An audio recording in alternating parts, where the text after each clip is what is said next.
ഇത് എൻ്റെ നേരെ മൂത്ത താത്തയാണ്. അപ്പം ഇവർ കോയമ്പത്തൂരാണ് വീട്. അപ്പോൾ ഇവർ എന്നെ ഇവിടെ ഗസ്റ്റായിട്ട് ഇവിടെ വന്ന് 2 ദിവസമായി. അപ്പോൾ ഇവർക്ക് എല്ലാവർക്കും കൊണ്ട് കോവളം പോയിട്ട് വരാനുള്ള ഒരു സ്റ്റണ്ട് വെച്ചിട്ടുണ്ട് നെഞ്ചിൽ. ഇത് എനിക്ക് അറിയാം, പക്ഷെ അന്ന് എല്ലാവരും ജാളി അറിഞ്ഞത് കൊണ്ട് ഞാൻ അത് അറിഞ്ഞില്ല. താത്തയെ എന്ത് ചെയ്ത് ബോട്ടിങ്ങിൽ കയറ്റി വിട്ടു. താത്ത പോവില്ല എന്ന് പറഞ്ഞു നമ്മൾ നിർബന്ധിച്ച് താത്തയെ ബോട്ടിങ്ങിൽ കയറ്റി വിട്ടു.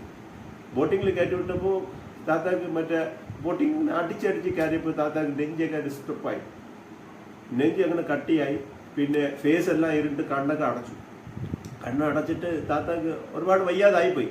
പിന്നെ ഉടൻ തന്നെ ബോട്ടിങ് റിട്ടേൺ വന്നു. എല്ലാം ഒരു അറ്റാക്ക്. അങ്ങനെ ഞാൻ ഒരുപാട് വിഷമത്തിലായി, എല്ലാവരും വിഷമത്തായി.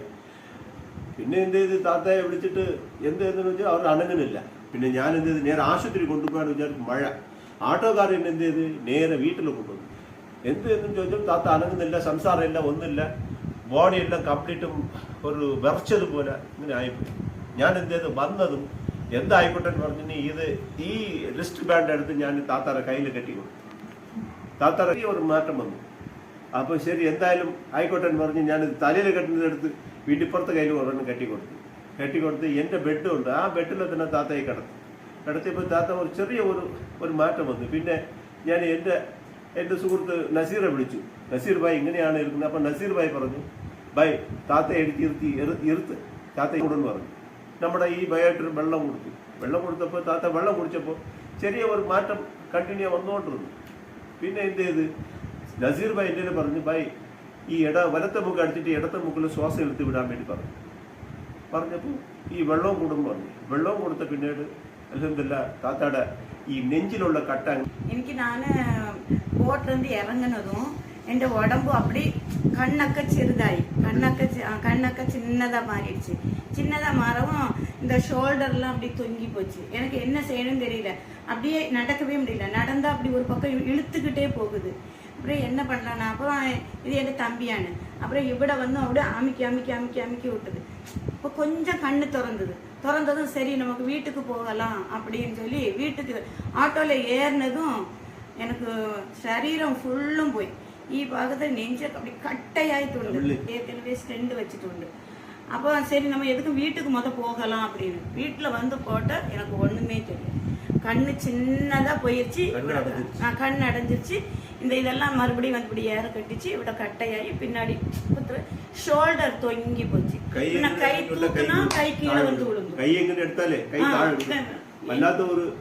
சரி എന്തായാലും நம்ம ஆஸ்பத்திரிக்கே போகலான்னு சொன்னப்பதான் சரி நம்ம இதை உடனே கட்டலாம் அப்படின்னு சொல்லி தம்பி இந்த பயோட்டின் இது கட்டி, ஆமா இது பயோட் இதை கட்டி விட்டு, அப்புறம் நெத்தியில ஏதோ கட்டி விட்டு, அப்புறம் அந்த பெட்டில் கொண்டு போய் என்னை கடத்தி, அப்புறம் வெள்ளம் கொடுத்து அந்த பாட்டில்ல தண்ணி தந்தாங்க. அந்த தண்ணியும் குடிச்சிட்டு என்னை அப்படி படுக்க வச்சாங்க.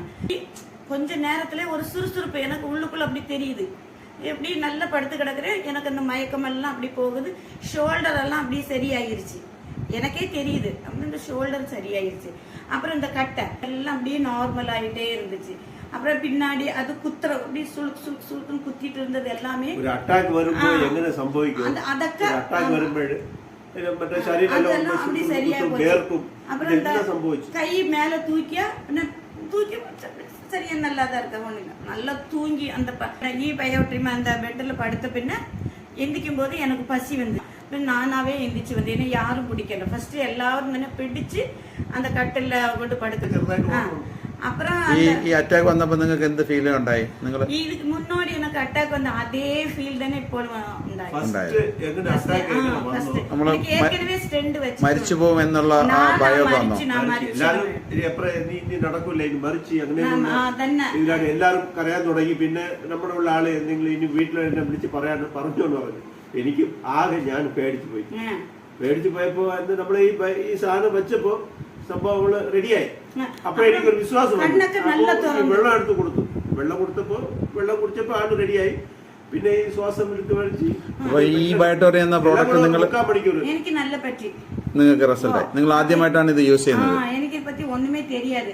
இப்ப தான தம்பி தான கட்டின பின்ன எனக்கு அது தெரிஞ்சது. அப்புறம் நல்லா தூங்கி எந்திரிச்சது. நானாத யாருமே நானா நடந்து வந்து பசிக்குது கொஞ்சம் கஞ்சி தா அப்படின்னு சொல்லி தம்பி கொண்டாடிட்ட கேட்டேன். നിങ്ങളുടെ സ്വന്തം സ്ഥലം கோயம்புத்தூர் தம்பி வீட்டுக்கு வந்தது. ഇപ്പൊ കേരളത്തിൽ തിരുവനന്തപുരത്ത് വന്നതാണ്. ஆமா தம்பி வீட்டுக்கு திருவனந்தபுரத்துக்கு நான் வந்தது. അപ്പൊ അപ്പോഴാണ് ഈ ഒരു വിഷയം ഉണ്ടായതും എല്ലാം. അപ്പോ അപ്പോഴേ നിങ്ങൾക്ക് ഇപ്പോ ഏകദേശം ഇതിനെ കുറിച്ച് നല്ല വിശ്വാസമായി. വിശ്വാസമായി. എന്നിട്ട് ഞാനത് വാങ്ങി. വാങ്ങി.